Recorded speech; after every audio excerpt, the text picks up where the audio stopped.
Umeme wa watu oe. Umeme wa watu oe. Hebu angalia kwenye kamusi ya Kizungu umeme wa watu ni nini? People's power. People's power. People's power oe. People's power oe.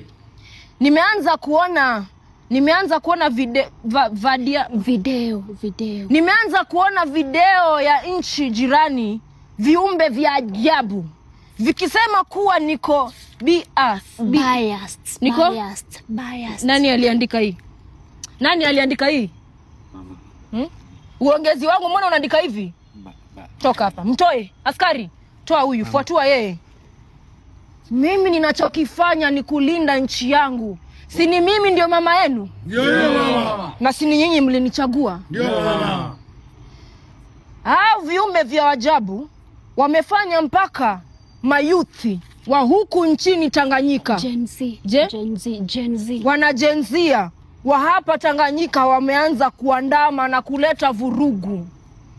Huku wakisema shoti moja.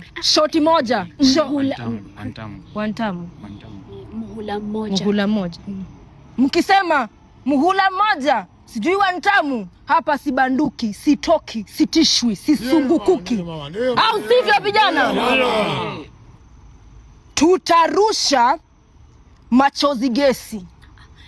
Tutarushia machozi gesi. Tia gesi.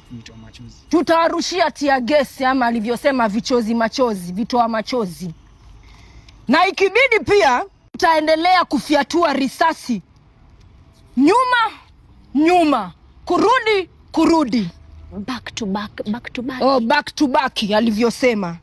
Ati sasa mwanza kuniita sijui Dasongo ataenda kwa kuwa mimi ni mwanadada mnaniita Dasongo. Hapa si banduki wala sitoki. Sio nyinyi mlienichagua, ni Mungu aliyenichagua. Na sio Mungu pekee. Huto tu viumbe vya ajabu ambavyo vinaendeza mambo mbaya kwenye teknolojia tutafunga. Na sijafungua bado na sifungui teknolojia. Tutaweka viziba barabara ndiposa mpate akili. Ai ndio kusema nini? Ulisoma wewe? Ama tutaweka gari kiasi, gari chache. Curfew. Tutaweka curfew. Lakini mama Idi Amini. Ngoja kwa umenitaje wewe? Lakini mama Idi Amini. Tutapatana.